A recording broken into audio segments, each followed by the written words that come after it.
Good morning, good afternoon, good evening, wherever and whenever you are. My name is John, or Last Frontier Bricks. And this is my review of the Lego Marvel 2025 Thor vs. Surtur construction figure.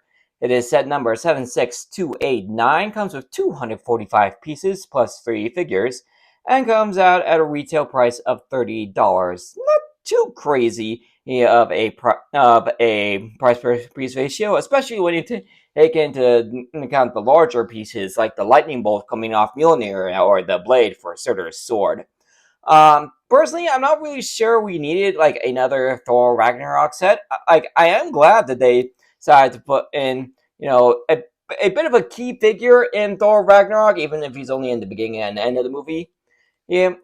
I mean, we only got two sets for Thor Ragnarok when the movie came out. So again, it is nice that we get a key figure in the movie. I just feel like this could have done better as a different set. I'll get into more detail about that later in the review.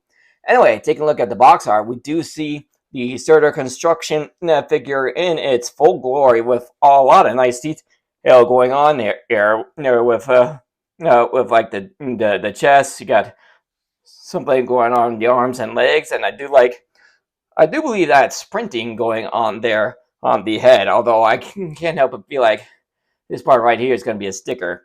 Plus, you get a nice updated Thor or from Ragnarok, which I do believe he's using the new rubberized cape piece.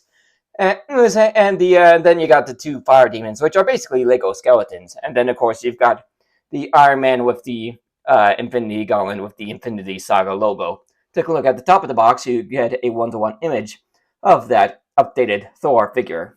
And then swinging around the back, you can see some of the play features, like you've got Thor hanging from the chain, like you see at the beginning of the movie. And then, of course, you have that transparent to clear bar piece that they've been including with a lot of superhero sets, along with also being able to use that chain to carry around Surtur's helmet. This box does have the push tab, so you do have to damage the box to open it, at least in the way Lego intends for you to open it. And yep, just as I was afraid, that that marking on top of Surtur's helmet is a sticker, along with what looks like to be the flames on his arms and legs. But all in all, it's not too bad when it comes to stickers. You only got 5 of them. Unfortunately, they're all kind of small, so that's going to make it a bit difficult to put them on.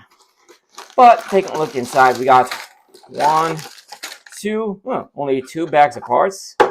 And then you got one instruction manual with the usual semi-CGI render of the set in a more book-shaped instruction manual than what you usually get. Opening up the instruction manual, we once again have a ad for paper bags in the set without them. Then you just jump straight into the build, going through the whole build. Then in the back, you've got at least 2 pages for your parts list, and then just the completed image, no other sets being advertised. So this shouldn't be too long of a build, but we will jump into a time lapse of that build, starting right now.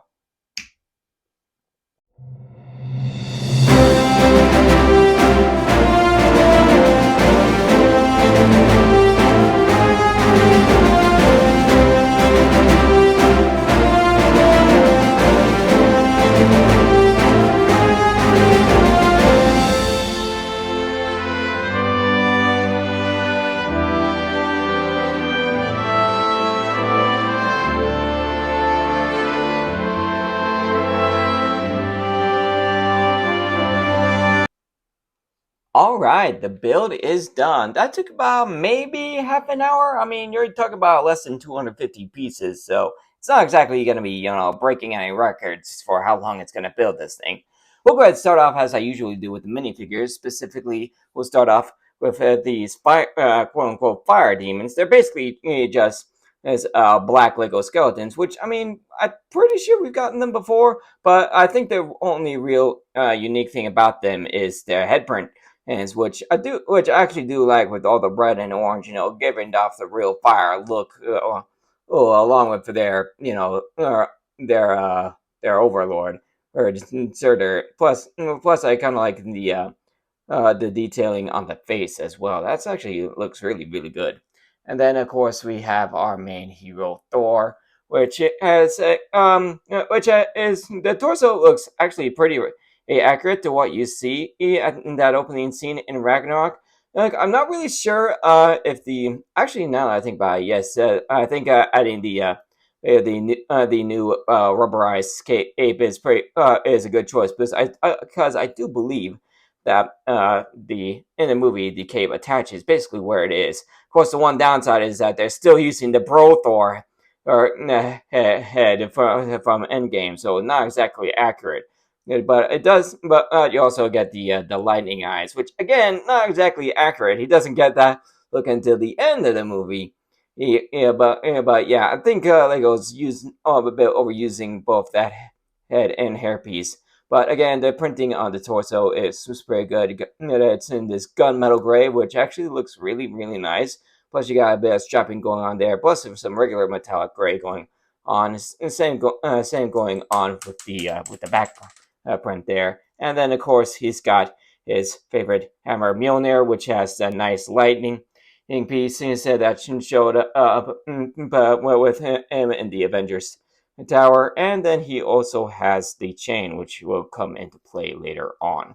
So all in all, I'd say most of the Thor is pretty accurate. I'm just getting tired of Lego basically using the Bro Thor head as their their go to for Thor, and then of course you also get these the minifigure action pose piece. So I still don't know the actual name for. Please, if you guys know, let me know down in the comments. Which of course you can use as like using to like showing Thor like throwing Mjolnir or attach, or as you'll see later on, attaching the back of the Surtur.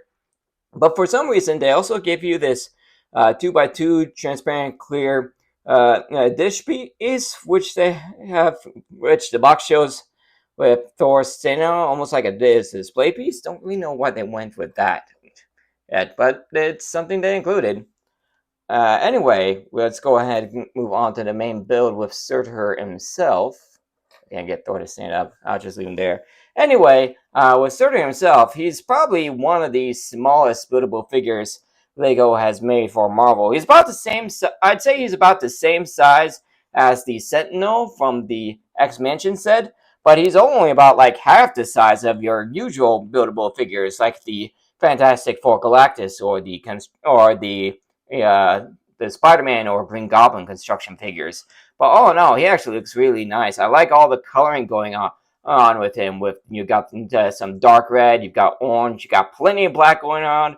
I like the added additions of the little flames on his arms and legs. You do have a few stickers going on, both on his upper legs and the middle of his arms. But I'm happy to no, also a sticker up here at the top of his crown. But I am happy to say that the torso pieces here and his face are printed, so I really like that. You do have they do use the 4+ mech leg pieces here for the majority of the legs. So unfortunately, his knees are kind of stuck where they are.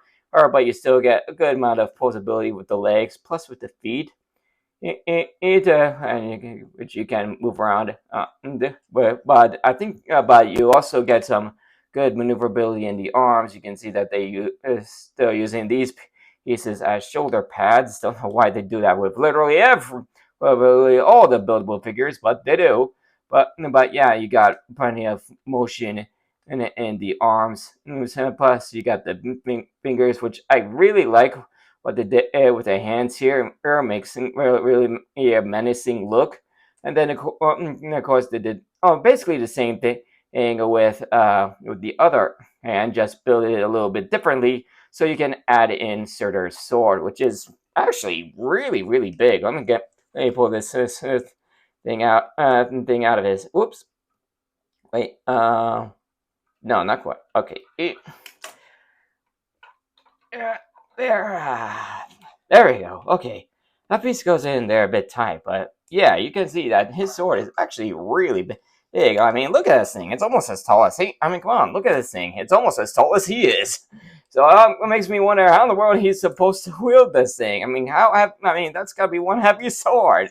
but I do like the fact that it's mostly easily detachable. Plus they built his hand to where it's almost natural to where he can just you can just move his fingers around to where it's natural, look like he's not actually holding on to this sword instead of just the technic pin.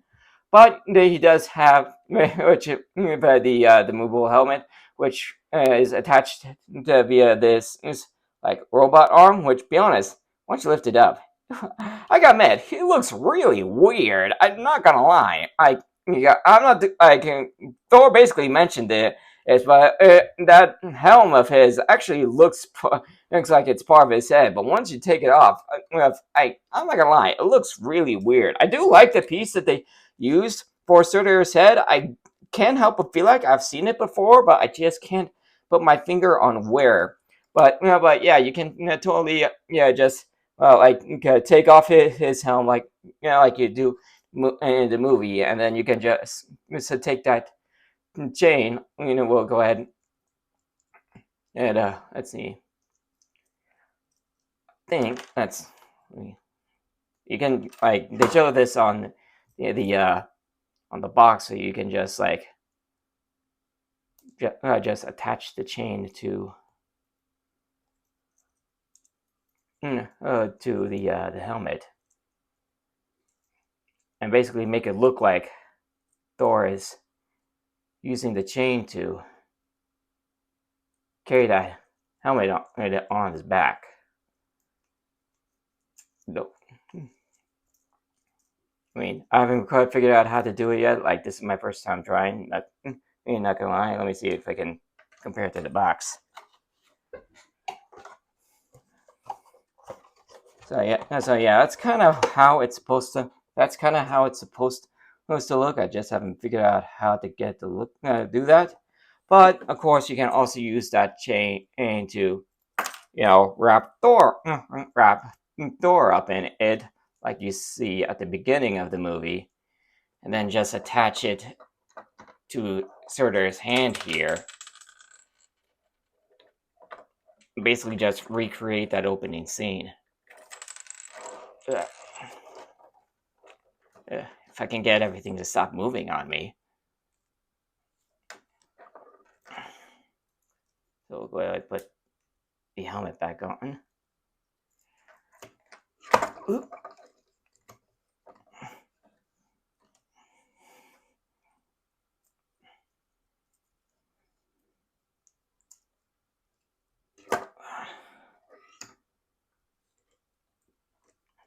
I don't know how they managed to do this, especially without Surtur falling over.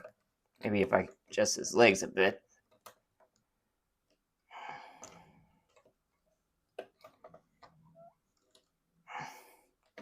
But I will say, with all the adjustability, he can be a bit finicky. You can also get some pretty good poses out of him.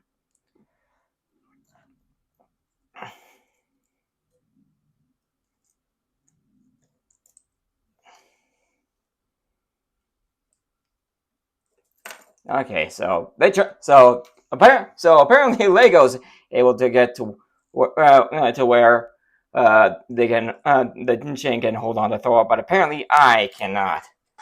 But all in all, for $30, I mean, it's actually not so bad. I mean, we've been getting quite a few Lego construction figures for over the years, so I mean, it's nothing new. But it is nice that they make them in the smaller scale as well, so it's not it doesn't take up too much room. Plus it does make it a bit more affordable. But personally, I did mention that I feel like this could have been done better, and here's why. Honestly, when I first saw the images of this set, I couldn't help but think, why didn't they do something like this for Thor 1 with the Destroyer? Because, I mean, I don't know why, but for some reason, unless it's Avengers 1, for some reason, Lego has all but refused to make any sets off of Marvel Phase 1. Like outside of We have a couple sets based off Avengers 1. All we've gotten from Phase 1 since LEGO started doing Infinity Saga sets is the Iron Man vs. Ironmonger set. But yeah, anything else from... Oh, and then we also got the Iron Man Armory, which had a good amount of stuff from Iron Man 2. But other than that, Infinity Saga Phase 1 has been rather empty when it comes to LEGO sets. Like, we only got, like I said, we only got the one set from Iron Man 1 and 2, and then nothing else. Nothing from Incredible Hulk, nothing from Thor, and nothing from Captain America First Avenger. So I thought, like, if they could, basically do a build like this for the destroyer, that make for a simple but pretty solid starter set for us, or a set from Thor 1. Like, add in Thor, maybe throw in Sif and the Warriors 3, and there you go. We got a pretty solid set there. But for some reason, like I said, LEGO seems to want to avoid Marvel Phase 1 with the exception of Avengers. So yeah, a little disappointing on LEGO's part. But for $30, it's a pretty good set. I mean, nothing too crazy going on here, but it's also $30, so it's nothing too expensive either. Also, you do get a few extra pieces, mainly just some. I mean, like, you got a flame piece and a couple extra pieces for, or uh, Surtur's hands and helmet. So nothing too crazy going on.